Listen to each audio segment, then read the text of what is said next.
des autres.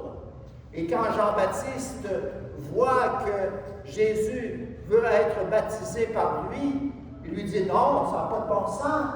Hein, c'est toi qui viens à moi alors que c'est moi qui devrais venir à toi pour être baptisé par toi. » Pourquoi cela? Bien parce que le baptême de Jean-Baptiste, c'était un baptême de conversion, un baptême pour le pardon des péchés. Et Jésus n'avait pas de péché. Alors il avait absolument raison de dire qu'il ne devait pas être baptisé par Jean-Baptiste. Mais qu'est-ce que Jésus va lui répondre? Eh bien, laisse faire maintenant. Pour l'instant, il convient que toute justice s'accomplisse. Et qu'est-ce que c'est que la justice qui s'accomplit pour Jésus? C'est de faire la volonté de son Père. C'est ça qui l'a guidé durant toute sa vie, de faire la volonté de son Père. C'est ça qu'il est venu faire, accomplir. Et ça commence déjà par son baptême. Le Père voulait que Jésus se fasse baptiser par Jean le Baptiste. Pourquoi?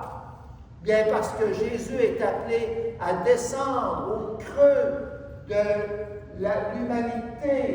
l'humanité qui pécheresse, qui est vulnérable, qui est faible, qui est pauvre, pour que Jésus vienne guérir le cœur des hommes pour qu'ils puissent être libérés par son amour, l'amour de Dieu, pour qu'ils puissent devenir des enfants de Dieu, le Père.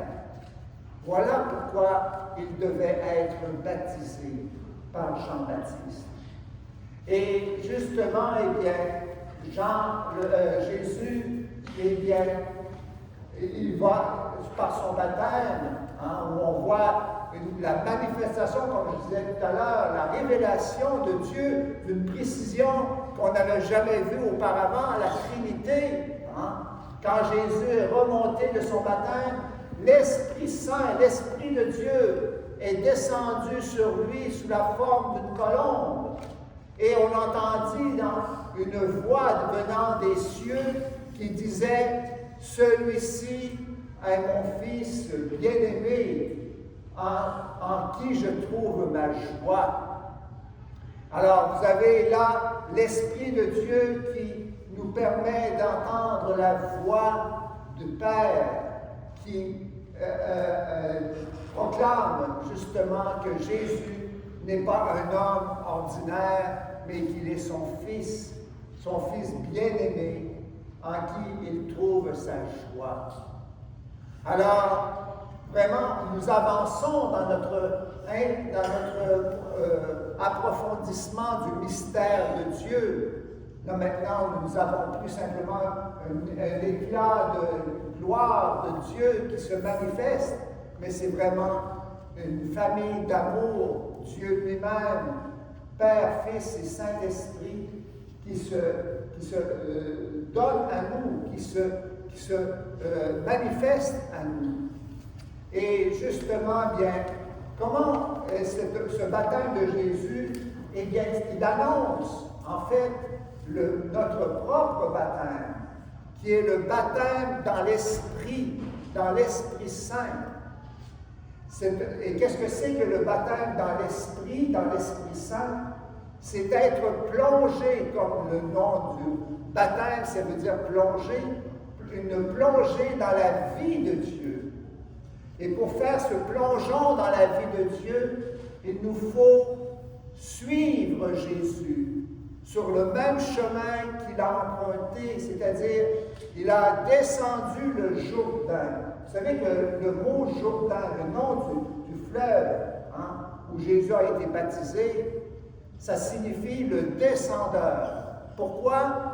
Parce qu'il prend sa source dans le mont Hermon, qui est à 500 mètres d'altitude au-dessus du niveau de la mer, et qui descend progressivement peu à peu jusqu'à la mer Morte, qui se trouve à 400 mètres sous le niveau de la mer. Alors, il porte bien son nom. Mais pourquoi justement Jésus descend-il le Jourdain? Parce qu'il veut justement descendre dans les profondeurs du cœur de l'homme pour pouvoir justement, c'est là que nous pouvons au fond de notre cœur faire cette rencontre avec Dieu, notre Père, pour trouver justement, pour recevoir le don du pardon de nos péchés, mais surtout la guérison pour que nous puissions aimer comme lui nous aime. Et c'est cette rencontre au fond de notre cœur, dans le fond de notre être, qui va faire en sorte que nous allons pouvoir remonter, témoigner du don de Dieu, du don de son esprit, de son amour, de sa miséricorde. Alors, qu'est-ce qu'on peut retenir de cette révélation de Dieu qu'il nous a faite au baptême? Et quand j'ai préparé mon homélie, m'est venu en mémoire ce beau chant que nous avons chanté au début de la messe.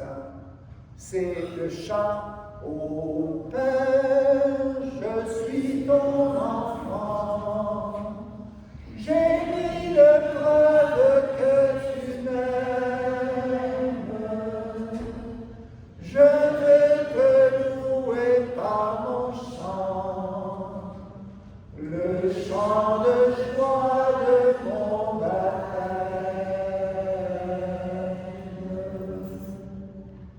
Alors, c'est cela que le Seigneur veut nous donner comme testament de cette belle fête de Noël, de cette belle fête du baptême, de son baptême dans le Jourdain. Il veut que nous prenions conscience de plus en plus de l'amour de Dieu pour nous. C'est cela qui est le grand défi, je dirais, de notre vie chrétienne. Nous pouvons malheureusement nous habituer aux dons de Dieu, à ces dons d'amour qui nous manifestent, qui nous prouvent l'amour de Dieu. Alors, le Seigneur nous invite, je dirais que c'est un petit devoir que nous aurions à faire cette semaine. Faire 2 exercices. Un exercice tout d'abord d'émerveillement. Parce que nous tournons la page trop rapidement, souvent, sur les dons que nous avons à tous les jours. Celui de la vie, de la santé, de cet environnement qui nous émerveille, que nous ne connaissons pas suffisamment, de tous ces dons que Dieu nous fait à travers les sacrements, à travers justement les dons de la création. Et tout cela, frères et sœurs, devrait être pour nous des lumières qui nous guident pour pouvoir nous assurer que nous ne sommes pas seuls dans ce monde, mais que nous sommes aimés de Dieu, qu'il est avec nous continuellement en nous donnant la vie et l'être, comme dit saint Paul. Et puis, 2e exercice que je vous invite à faire, c'est un exercice de gratitude. Pas seulement constater que j'ai plein de dons de Dieu, plein de talents, de richesses que le Seigneur me donne, mais savoir remercier. Dire merci, Seigneur. Et c'est là que notre amour va naître, qu'il va renaître et qu'il va pouvoir s'approfondir et devenir de plus en plus vraiment une lumière qui fait en sorte que nous croyons vraiment en l'amour de Dieu notre Père et que nous voulons justement redonner à Dieu notre amour, cet amour qu'il nous a partagé pour que nous puissions être dans la joie d'aimer.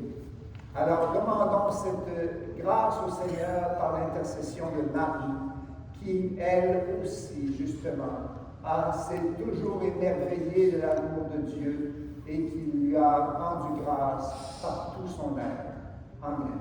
Amen.